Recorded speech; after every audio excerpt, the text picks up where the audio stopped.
संगीताची हलकी उत्सुकतापूर्ण धून. नमस्कार आणि स्वागत आहे. आज आपण एका खूप इंटरेस्टिंग विषयावर बोलणार आहोत. हो. विषय आहे अझोरवर कंटेनराइज्ड सोल्युशन्स कसे लागू करायचे. आता हे नाव ऐकून घाबरू नका. नाही, अजिबात नाही. समजा आपण एका मोठ्या डिजिटल किचनमध्ये आलो आहोत आणि आपल्याला वेगवेगळे पदार्थ म्हणजे ॲप्लिकेशन्स बनवायचे आहेत, तेही कमीत कमी पसारा करून. ही अॅनॉलॉजी मस्त आहे. आपल्याकडे मायक्रोसॉफ्ट लर्नचा एक संपूर्ण लर्निंग पाथ आहे आणि आपण या पाथवरून एक मजेदार सफर करणार आहोत, जिथे प्रत्येक मॉड्यूल म्हणजे आपला एक थांबा असेल. बरोबर. आपला उद्देश अगदी सोपा आहे. हे कंटेनर्स नावाचे जादुई डबे काय आहेत आणि अझोरमध्ये ते कसे वापरायचे हे अगदी साध्या, सोप्या आणि मजेशीर भाषेत समजून घेणं. आणि ही सफर फक्त माहितीसाठी नाहीये. म्हणजे प्रत्येक थांब्यावर आपण थांबू, तिथल्या गोष्टी नीट पाहू आणि त्या आपल्या रोजच्या कामात कशा उपयोगी पडतील हे समजून घेऊ. म्हणजे प्रॅक्टिकल वापर काय आहे हे महत्वाचं. अगदी. असं समजा की आपण एका टेक्नॉलॉजीच्या सफारीवर निघालो आहोत आणि प्रत्येक मॉड्यूल म्हणजे एक नवीन प्राणी आहे ज्याबद्दल आपण जाणून घेणार आहोत. चला तर मग आपल्या सफारीची सुरुवात करूया. या इम्प्लिमेंट कंटेनराइज्ड सोल्युशन्स नावाच्या लर्निंग पाथमध्ये एकूण 3 मुख्य मॉड्यूल आहेत. हो, 3 मोठे थांबे. बरोबर. आणि आपला पहिला थांबा आहे Azure कंटेनर रजिस्ट्री किंवा ACR. ACR. हो. आता कंटेनर रजिस्ट्री म्हणजे काय? म्हणजे कल्पना करा की तुम्ही एक अप्रतिम रेसिपी म्हणजे तुमचं ॲप्लिकेशन तयार केली आहे आणि ती एका खास डब्यात म्हणजे कंटेनरमध्ये पॅक केली आहे. आता असे अनेक डबे तुम्ही कुठे सुरक्षित ठेवाल? त्यासाठी एक प्रचंड मोठं सुरक्षित गोदाम किंवा एक लायब्ररी लागेल, बरोबर? अगदी बरोबर. Azure कंटेनर रजिस्ट्री म्हणजे तेच. तुमच्या सगळ्या सॉफ्टवेअरच्या डब्यांसाठी एक सुरक्षित डिजिटल लायब्ररी. एकदम परफेक्ट. आणि ही फक्त ठेवण्याची जागा नाहीये. म्हणजे इथे तुम्ही तुमच्या डब्यांच्या वेगवेगळ्या आवृत्त्या म्हणजे व्हर्जन्स सांभाळून ठेवू शकता. अच्छा, म्हणजे व्हर्जन कंट्रोल सारखं काहीतरी. हो, तसंच काहीसं. समजा तुम्ही तुमच्या रेसिपीमध्ये काही बदल केले तर जुनी रेसिपी असलेला डबा आणि नवीन रेसिपी असलेला डबा दोन्ही इथे व्यवस्थित लेबल लावून ठेवता येतात. ओके. आणि या मॉड्यूलमध्ये आपण हे शिकणार आहोत की डॉकर फाईल म्हणजे तुमच्या डब्याची रेसिपी कशी लिहायची आणि ACR टास्क्स वापरून हे डबे बनवण्याची आणि तैनात करण्याची प्रक्रिया ऑटोमेट कशी करायची. 1 मिनिट. म्हणजे आपल्याला प्रत्येक वेळी स्वतः डबा पॅक करायची गरज नाही. नाही. आपण फक्त रेसिपी द्यायची आणि एक रोबोट म्हणजे हे ACR टास्क्स आपोआप डबे तयार करून देईल. हे तर भारी आहे. हो, त्यामुळेच तर डेव्हलपर्सचं आयुष्य सोपं होतं. या मॉड्यूलमध्ये आपण हेच शिकणार आहोत की ही डिजिटल लायब्ररी कशी वापरायची आणि तिचा पुरेपूर फायदा कसा घ्यायचा. ठीक आहे. बघा, आपल्यामध्ये ACI मध्ये आता मस्त डबे तयार आहेत. आता त्यातला एखादा डबा उघडून बघायचा असेल किंवा पटकन वापरायचा असेल तर पुढचा प्रश्न तोच येतो. त्यासाठीच आपला दुसरा थंबा आहे. बरोबर. Run container images in Azure container instances. ACI. अगदी बरोबर. ACI. ACI ची कल्पना कशी करता येईल?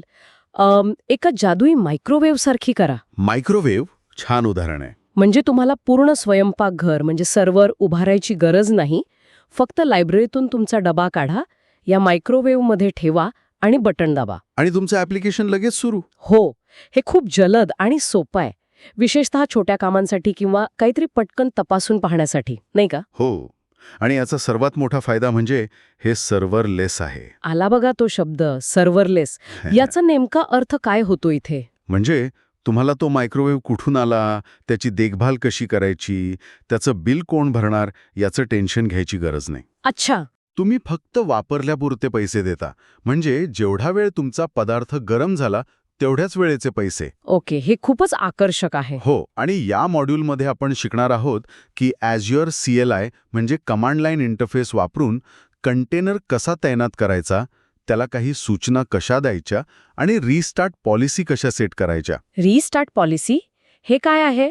समजा मायक्रोवेव्ह मधला पदार्थ थंड झाला तर त्याने आपोआप पुन्हा गरम करावा असं काहीतरी? अगदी तसंच. तुम्ही हुशार आहात. जर काही कारणाने तुमचा कंटेनर बंद पडला तर तो आपोआप पुन्हा सुरू व्हावा की नाही हे तुम्ही ठरवू शकता. अच्छा.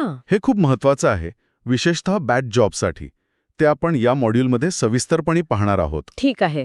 म्हणजे आत्तापर्यंत आपण एक डबा बनवला, तो ACR मध्ये ठेवला आणि तो पटकन चालून पाहिला ACI वापरून. हो. पण समजा आपल्याला एकाच वेळी 100 डबे चालवायचे असतील आणि त्या सगळ्यांनी एकमेकांशी बोललं पाहिजे तर ही खरी गुंतागुंत आहे. हो ना. जसं की एका मोठ्या रेस्टॉरंटमध्ये वेगवेगळ्या डिश एकाच वेळी तयार होऊन ग्राहकांपर्यंत पोचल्या पाहिजेत. इथे येतो आपला तिसरा आणि शेवटचा थंबा, इम्प्लिमेंट Azure कंटेनर ॲप्स किंवा ACA. ACA कुबरनेटिसच्या जगातला एक महत्वाचा खेळाडू. अच्छा. ACA ला तुम्ही एका मोठ्या फूड कोर्टच्या मॅनेजरसारखं समजू शकता. हां, मॅनेजर. तो ठरवतो की कोणता स्टॉल म्हणजे कोणता कंटेनर कधी सुरू करायचा, गर्दी वाढली तर अजून काउंटर म्हणजे स्केल आउट कसे करायचे. आणि सगळ्या स्टॉल्समध्ये समन्वय कसा ठेवायचा. बरोबर. हे मायक्रो सर्व्हिसेस आणि मोठ्या ॲप्लिकेशनसाठी बनवलं आहे नाही का. अगदी. याचा सर्वात महत्वाचा भाग म्हणजे हे Azure कुबरनेटिस सर्व्हिसेस म्हणजे AKSच्या ताकदीवर चालतं, पण आपल्याला त्याची गुंतागुंत सांभाळावी लागत नाही. म्हणजे कुबरनेटिसची डोकेदुखी नाही. नाही, तो मॅनेजर सगळं बघून घेतो. या मॉड्यूलमध्ये आपण शिकतो की मायक्रो सर्व्हिसेस कसे तैनात करायचे, रिव्हिजन्स म्हणजे ॲपच्या वेगवेगळ्या आवृत्त्या कशा सांभाळायच्या. रिव्हिजन्स म्हणजे AB टेस्टिंग सारखं काहीतरी. अगदी. आणि डॅपर इंटिग्रेशन वापरून कंटेनर्सना एकमेकांशी अधिक प्रभावीपणे कसं बोलायला लावायचं हेही याद आहे. वा. आणि हे पण सर्व्हरलेस आहे का. हो, हे सुद्धा सर्व्हरलेस आहे. म्हणजे जेवढी गर्दी असेल तेवढे स्टॉल्स चालतील आणि तुम्हाला फक्त तेवढ्याच वापराचे पैसे द्यावे लागतील. म्हणजे हे मोठ्या आणि गुंतागुंतीच्या ॲप्लिकेशन्सना सोपं आणि प्रभावी बनवतं. बरोबर. ACAमुळे डेव्हलपर्स कुबरनेटिसच्या व्यवस्थापनाऐवजी त्यांच्या ॲप्लिकेशनवर लक्ष केंद्रित करू शकतात. तर ही होती आपली Azureवर कंटेनर्स या विषयावरील एक छोटी पण माहितीपूर्ण सफर. खरंच खूप छान चर्चा झाली. आपण पाहिलं की कंटेनर इमेजची रेसिपी म्हणजे डॉकर फाईल कशी बनवायची, तिला एका मोठ्या लायब्ररीमध्ये म्हणजे ACR मध्ये कसं ठेवायचं. आणि तेही सुरक्षितपणे. हो. मग एकच कंटेनर पटकन चालवण्यासाठी मायक्रोवेव्ह सारखा ACI कसा वापरायचा. तात्पुरत्या कामांसाठी.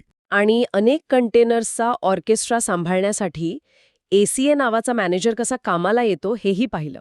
या सगळ्याचा सार एका वाक्यात सांगायचं तर Azure आपल्याला सॉफ्टवेअर बनवण्यासाठी, ठेवण्यासाठी आणि चालवण्यासाठी वेगवेगळ्या स्तरावरची साधने देतं. आणि गरजेनुसार आपण योग्य साधन निवडू शकतो. अगदी.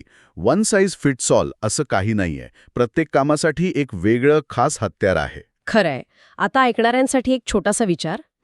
आपण पाहिलं की मोठमोठी ॲप्लिकेशन्स लहान लहान डब्यांमध्ये किंवा मायक्रो सर्व्हिसेसमध्ये विभागून किती सोपी होतात. हो, ती एक मोठी शिफ्ट आहे सॉफ्टवेअर डेव्हलपमेंटमध्ये. आता विचार करा की आपल्या कामात किंवा रोजच्या जीवनात अशी कोणती मोठी गुंतागुंतीची समस्या आहे जिला अशा लहान सुटसुटीत भागांमध्ये विभागून अधिक प्रभावीपणे सोडवता येईल. खूप छान प्रश्न आहे.